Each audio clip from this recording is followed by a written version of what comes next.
In 1966, in central Texas, the early morning air of August 7th suddenly turned into a chilling mist that enveloped the small town. A nameless nightmare began to lurk, and Kenneth McDuff, the man with the face of death, was the one spreading it. He was not acting alone. Beside him was Roy Dale Green, an 18-year-old who seemed to have been inadvertently drawn into this horrifying vortex. But no, the night before, the two had been prowling the dark streets, where the dim streetlights flickered like dying eyes. McDuff did not hide his dark intentions.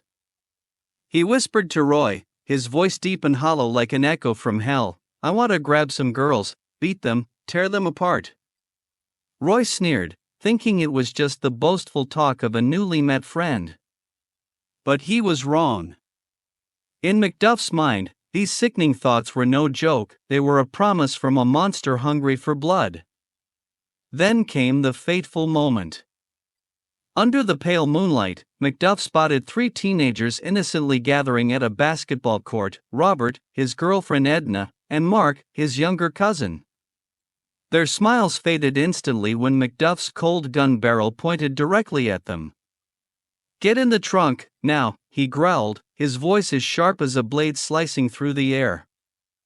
The three pairs of terrified eyes looked at each other, unable to resist, only trembling as they obeyed before the menacing weapon. The car sped away, cutting through deserted highways where the howling wind merged with the pounding hearts of the three captives locked inside the trunk.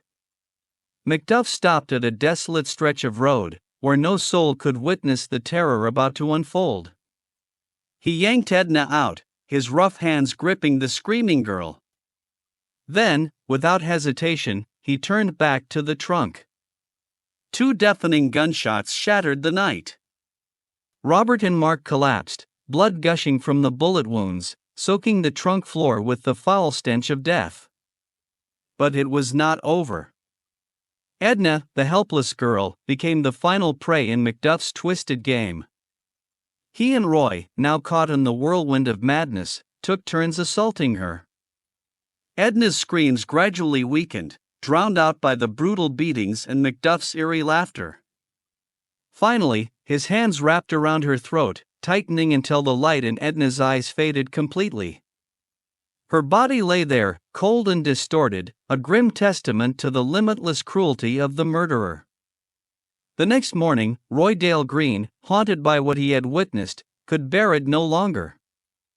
With sunken eyes and trembling hands, he approached the police and confessed everything. His testimony perfectly matched the three lifeless bodies the authorities had discovered in the trunk: stiff corpses, their faces still frozen in final terror. McDuff was swiftly captured. In November 1966, the trial took place in an atmosphere heavy with dread. Roy stood there, trembling as he pointed at McDuff, who still wore a chilling smirk, unrepentant. The jury did not hesitate: death by electric chair. It seemed that fate had sealed the monster's end. But darkness was not ready to let go. The death sentence hung in limbo, never carried out. A critical failure in the justice system unknowingly allowed McDuff to survive, waiting for the day he would rise from hell, bringing with him an even greater nightmare. By the late 1980s, Texas was engulfed in a quiet chaos. Federal prisons were overflowing, their walls cracking under the pressure of tens of thousands of criminals. In 1987, a federal court ruling rang out like a death knell: the prisons were too crowded, living conditions were unacceptable, prisoners had to be released. The parole board was thrown into a frenzied machine. 750 inmates were set free each week, their names passing through like ghosts, too many and too fast for anyone to scrutinize. And among them, Kenneth McDuff, the monster who was supposed to be forever locked away in a cage, stepped silently out of the darkness. He did not gain his freedom immediately. Before that, McDuff had persistently knocked on the doors of liberty, year after year. In 1979 and 1980, he received only a single vote from the parole board, far from enough to set him free. In 1981, he brazenly shoved $10,000 into the hands of a board member, but the price of greed was an additional 2 years in prison for bribery. But finally, the devil's luck arrived. By 1989, as Texas's legal system was crumbling under immense pressure, parole standards had plummeted to a disgraceful level. McDuff's file, a serial killer's record, was nothing more than a few hastily scribbled lines, without a single note about his monstrous past. For every 10 parole requests, 8 prisoners were released. And so, at 43 years old, McDuff walked out of the prison gates, his eyes gleaming with the light of death. The news reached Rosebud, the small town where McDuff had once grown up and committed his atrocities. The air became thick, heavy, like the stillness before a storm. People whispered his name in primal fear, as if speaking it would summon a curse. They loaded their shotguns, the metallic clink of bullets hitting the cold floor echoing through their homes. Doors were locked, then reinforced, twice, 3 times, but no one was sure if those fragile wooden barriers could stop the monster. Furniture was piled against entrances, a desperate plea against the nightmare inching closer. The streets fell silent, only the wind howled through the cracks, carrying the breath of death. McDuff was not just a name. He was a living terror. The people of Rosebud remembered how he once bragged that killing a person was as easy as snapping a chicken's neck, remembered Edna's twisted corpse lying in the brush 23 years ago. And now, he was back, living among them, a ghost that could not be exorcised. Sheriff Larry Pamplin felt it in every breath, the helplessness of watching his town tremble before a man who should have been dead long ago.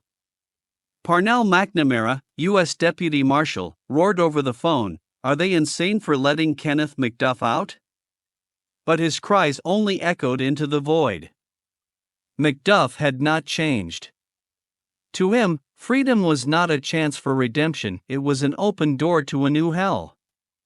He roamed the familiar streets, his blood-stained hands itching for action.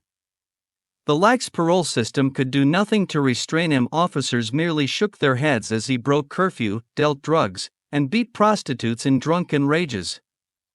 He sneered at the law, as if he knew that the tattered net of justice would never catch a monster like him. Rosebud sank into absolute fear. Every strange noise in the night made people jump, gripping their guns, eyes locked onto the shadows. They knew McDuff was not just a murderer, he was the embodiment of cruelty with no end. And deep down, they understood, blood would spill again, screams would echo once more. He had returned, and this time, no one could predict the scale of the monster's wrath. In 1991, darkness once again descended upon Texas, thicker and more suffocating than ever before. Kenneth McDuff, the monster set free by the failures of the justice system, now rampaged like a storm of death. He was no longer a silent shadow lurking in the dark, he was a living nightmare, growling through every alley, every street corner. Young women vanished without a trace, leaving behind only silent screams and a terror that spread like a plague. Brenda Thompson was one of his first victims. In October 1991, a patrol officer spotted her in McDuff's truck, her hands pounding desperately against the glass, her mouth screaming for help. But as the police headlights gave chase, the truck vanished into the night, carrying Brenda and her doomed fate with it. A few days later, Regina Moore also disappeared, last seen in McDuff's presence, her eyes never getting the chance to tell their horrifying story. By early 1992, Melissa, a night shift accountant at a convenience store, became his next prey. At 4 a.m., her husband called, but only a soulless dial tone answered. When he rushed to the store, it was empty. Melissa's car sat undisturbed in the parking lot, but she was gone. Weeks later, her body was found floating in a gravel pit in Dallas County, bound, naked, her face twisted in agony. Then came Valencia Joshua, a prostitute who met the same fate. On the night of February 24, she walked into McDuff's dormitory looking for clients, but she never walked out. Her decomposing body was later discovered in the brush, a grim reminder of his cold-blooded hands. The police knew McDuff was behind it all, but their hands were tied by a lack of evidence. He was cunning, slipping through the cracks like a phantom, leaving only corpses with no answers. But his mistake finally surfaced. He sold drugs to an undercover informant. On March 6, 1992, a federal arrest warrant was issued: illegal firearm possession, drug distribution. McDuff became a fugitive, but this time, he could not run forever. Witnesses began speaking up, recounting the abduction of Colleen Reed in Austin in July 1991. Two men, one matching McDuff's description, dragged her into a car at a car wash, her screams drowned out by the roar of an engine.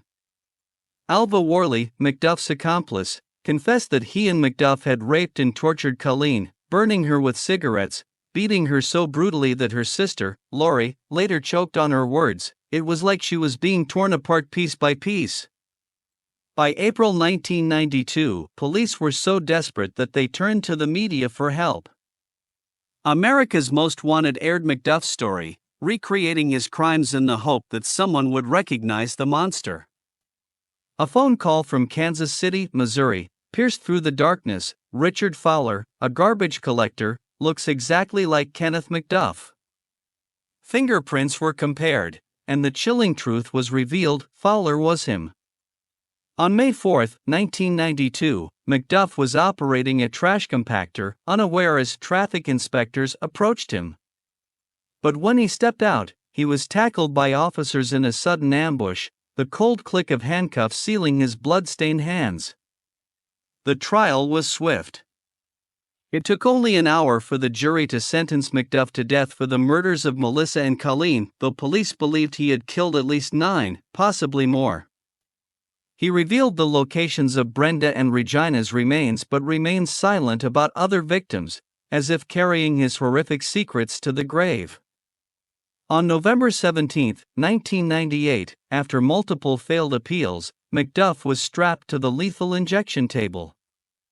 His eyes remained cold, devoid of remorse, just as Parnell McNamara had once described. He was a heartless demon, ice-cold to the very end. As the lethal dose coursed through his veins, his breath ceased, bringing an end to a nightmare that had spanned decades. But McDuff's death was not the final chapter. His case jolted Texas awake from its negligence. The justice system scrambled to correct its errors, pouring $2 billion into new prison construction and enforcing a minimum 35-year sentence for murder before parole eligibility. Rosebud, the town that had once trembled under McDuff's shadow, was now left with only chilling memories, a haunting reminder that sometimes, monsters don't just exist in folklore. They walk among us.